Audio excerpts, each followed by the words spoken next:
right, thank you guys. Ouais. Danny, qu'est-ce que tu peux nous dire sur le premier choix que vous avez fait hier? Geoffrey Quentin-Arthou semble être quelqu'un qui voulait venir avec l'organisation. Oui, exactement.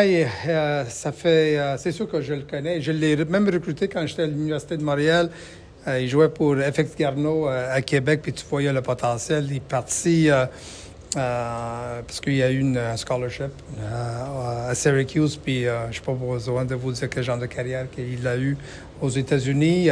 Mais les dernières semaines, c'est sûr qu'on savait au 9e, est-ce que c'est quelqu'un qui peut être disponible? On a ciblé, je dirais, environ 5 joueurs qu'on pensait qu'ils pouvaient se rendre au 9e.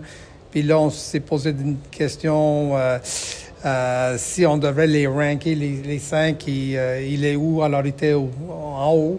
Puis même pendant la soirée hier, j'ai presque été capable de transiger avec une autre équipe pour améliorer le placement dans le repêchage. Mais ça n'a pas fonctionné, mais ça a fonctionné dans le sens qu'il était là au 9e choix. Alors, on était très contents de l'avoir. C'est un joueur qui va, d'après moi, c'est sûr certain qu'il va être capable de contribuer sur les unités spéciales. Si jamais on tombe dans un front de 30, c'est quelqu'un qui peut jouer comme secondaire avec Richards. Puis si jamais on veut changer le ratio, mais je pense qu'on va être capable de le faire. Là, ça ne veut pas dire qu'on va le faire en 2024, mais on a le potentiel de le faire. Alors, c'est quelqu'un qui nous donne beaucoup de flexibilité sur le côté défensif, puis sur le ratio. Quand est-ce que tu penses le voir? Est-ce que vous pensez l'avoir dès le début du camp ou tu penses qu'il va avoir une chance sérieuse peut-être de percer ou en fait de faire un bon bout au camp de la NFL? Là, il s'en va au mini-camp. Alors, c'est 3 jours. Je pense que c'est le 9, 10, 11, mais 10 au 12. OK, parfait. 10 au 12, ça veut dire qu'après 3 jours, on va avoir une meilleure idée quel genre de fin de semaine il y a eu à Miami. Il n'y a pas d'argent garanti dans son cas. Alors, on verra. Alors, fin dimanche soir, lundi matin, après 2 jours au camp, on devrait avoir une meilleure idée, mais ça ressemble un petit peu au cas de Lowell l'année passée, quand lui, il y avait une fin de semaine à Atlanta. Alors, on verra. Je lui souhaite bon succès et bonne chance à Miami. Mais il sait que si jamais ça ne fonctionne pas, mais il y a une équipe qui l'attend puis il est capable de retourner chez eux. Comment vous gérez ça, justement, quand vous avez fait votre liste? Vous savez qu'il y a une invitation à Miami pour le mini-camp. Est-ce que ça pèse énormément dans la balance? C'est-à-dire, est-ce que vous hésitez à prendre un joueur comme ça ou vous dites non, c'est clairement pas? Voici les facteurs. Est-ce que c'est un camp ou est-ce que c'est un mini-camp? Est-ce qu'il y a de l'argent attaché en arrière du camp ou mini-camp? Puis après, tu appelles l'équipe, puis tu leur parles. Puis tu vas aller chercher de l'information sur le joueur. Comment eux, ils voient un tel joueur dans leur équipe, dans leur édition de 2024 des Dolphins de Miami. Alors, tu peux aller chercher ce qu'on appelle de Intel, c'est un petit peu de data là-dessus, puis là, tu ramènes ça autour de la table, puis on en parle, puis on prend la décision si ça vaut la peine ou non. Fait que vous avez parlé avec les Dolphins? On a parlé à plusieurs personnes. Ouais. Qu'est-ce qui est ressorti par rapport à ça? Qu'est-ce que vous pouvez nous dire dans les discussions que vous avez eues? Je sais que c'est du Intel, mais qu'est-ce que vous pouvez nous dire qui est ressorti? Qu'est-ce qui vous a fait croire que c'était une bonne idée de prendre Geoffrey, justement? C'est un mini-camp, puis il n'y a pas d'argent attaché. Parfait.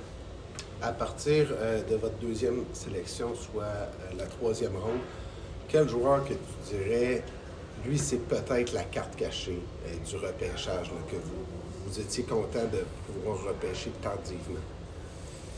Mais il y en a plusieurs, d'après moi. Le joueur qu'on aime beaucoup, c'est Hamlin. C'est un joueur qui a joué à Colgate, né à Ottawa. Il a eu aussi un cancer. Ça, c'est une bataille qu'il a gagnée. Il a eu une belle carrière à Colgate. C'est un joueur qui est polyvalent. Il peut jouer comme maraudeur, il peut jouer comme demi-défensif. Notre coordinateur des unités spéciales l'adore sur les unités spéciales, son film sur les unités spéciales. Puis c'est un joueur qui peut avoir un impact assez vite. en sortant du camp. Très intelligent, joue avec beaucoup d'énergie, avec passion. Alors, j'ai hâte de le voir au camp. Est-ce que tu considères qu'il a glissé un peu, puis tu disais, je suis surpris qu'il soit... Oui, je pense que oui, ça, c'est un discours qu'on entend toujours avec des DG puis les entraîneurs en chef. Il glissait, puis on était très contents de l'avoir. Ouais. On était contents qu'il soit là. Je ne sais pas s'il a glissé, mais dans nos yeux, il était à bonne place pour nous. Puis on est content de l'avoir. Aussi, le joueur de ligne défensive, Roney, je devrais dire.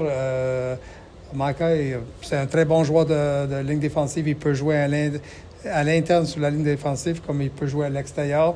Alors, il nous donne un petit peu de flexibilité. Antoine, on aime aussi. C'est un très, très, très bon joueur de football. Il devrait être capable de nous aider sur les unités spéciales. Puis, je ne sais pas s'il y a une carte cachée. Je dirais que c'est probablement notre dernier choix. Puis pour nous, c'est une grande fierté, ces 8e rondes. On met tellement d'énergie là-dessus, parce qu'on était capable d'identifier des joueurs comme Lindley dans le passé, puis Gowan Locke. Mais en Delille, c'est un joueur très, très, très intéressant pour nous, en sachant qu'il lui reste une autre 2 années d'éligibilité de retourner à l'école. Alors, ça va être intéressant de voir comment il va se comporter notre camp à Saint-Jérôme cette année. Comment tu le décrirais sur le terrain de Lille? C'est comme Lindley. C'est un joueur qui devrait être capable de dominer sur les unités spéciales puis de jouer un rôle de réserve au poste de Marauder. C'est pas la première fois que vous décidez d'y aller avec un gars qui a une porte ouverte vers la NFL, là, pas qui était un peu, je pense à Decoing, entre autres. Là.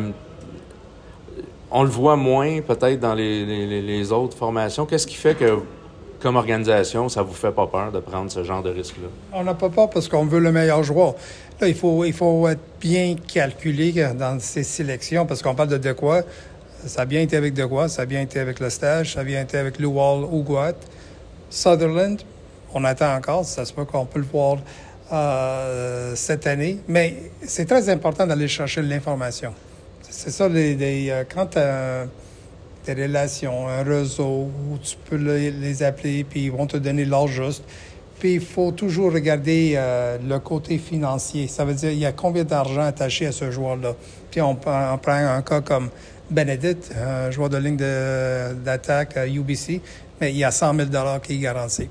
100 000 $, ça se peut qu'il va tomber sur le practice roster pendant 2 ans. Alors, tu peux calculer que si tu vas le voir dans ta formation, dans ton organisation, ça va être à la 3e année. Ça, tu es en train de calculer tout ça. Mais si tu vois qu'il y a un chiffre comme de quoi, je donne l'exemple avec les Packers de Green Bay, 7 500 dans la Ligue nationale, c'est pas beaucoup d'argent. Alors, tu prends tout ça en considération, puis là, tu t'assois, puis tu en parles à l'interne. Puis, comme j'ai dit, on a toujours quelques contacts dans ces équipes de la Ligue nationale. Puis après, tu te bases là-dessus.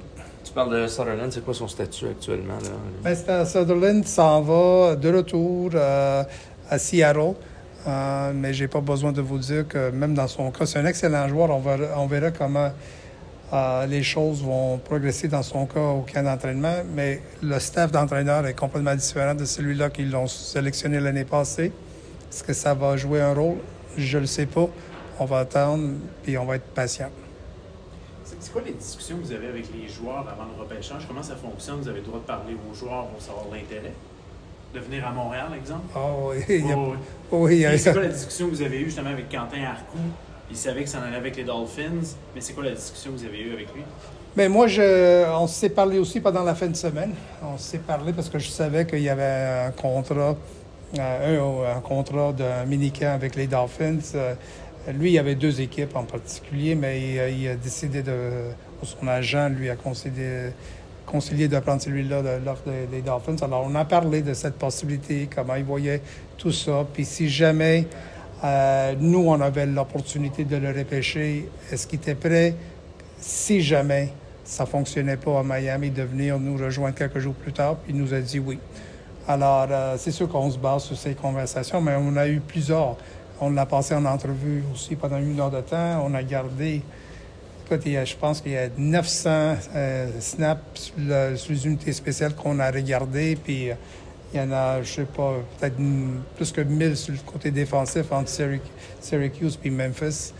Alors, on a parlé à ses entraîneurs. Alors, comme j'ai dit, c'est qu'est-ce que j'appelle du do deal. On l'a fait, puis on est très à l'aise avec la sélection. Hier, dans la soirée, dans la War Room, on vit toutes sortes d'émotions. Il y a des moments on frappe sa table parce que tabarouette, ce joueur-là vient de sortir, ou bien non, il y a des fois, immédiatement, votre sélection, c'est « yes, il est encore disponible, on le prend ». Ça a été quoi le moment que tu as en tête, qui est la plus grande réaction ou un moment particulier que vous avez vécu hier dans War Room, que ça a été soit éclaté de joie ou un moment de frustration? Peut-être à la fin, parce que c'était minuit. On était fatigués. Non, écoute, on avait un choix dans la première ronde. Je pense qu'on a sélectionné vers, c'était quoi, 8h30, 8h40. Je ne me rappelle même pas, mais la deuxième sélection, parce qu'on n'avait pas un choix de deuxième ronde, c'était dans la troisième ronde, c'était quoi? C'était 10h30, 11h moins quart. On a commencé à trouver ça donc. Alors, mais écoute, c'est un groupe qu'on est ensemble, là, ça fait plusieurs années dans les opérations football. Alors, il y a un certain calme. On a du fun aussi, on a du plaisir, on rit un petit peu. On faisait des blagues autour de la table aussi. On était curieux de savoir qu'est-ce qui se passait à Boston entre les Leafs et les Bruins. Alors, on regardait quelques faits saillants, mais non, écoute, c'était calme. C'était calme. On a eu du plaisir, puis on a fait le travail qu'on avait besoin de faire. Mais en première ronde, quand la transaction n'a pas fonctionné pour aller chercher Quentin Arcou, est-ce qu'il y avait un certain stress, une inquiétude à ce moment-là qui vous échappe? Il y avait un stress qui a duré à peu près 30 secondes parce que j'avais la chance de bouger plus tôt, mais on n'était pas capable de s'entendre. Puis quand j'étais en train de sélectionner le joueur en question, il y avait une autre équipe qui voulait monter au 9e, puis là, nous donner quelques choix de plus tard. Mais à ce point-là, on avait le joueur qu'on avait, on voulait, puis on l'a sélectionné. All right. All right. Merci. Merci beaucoup. Merci.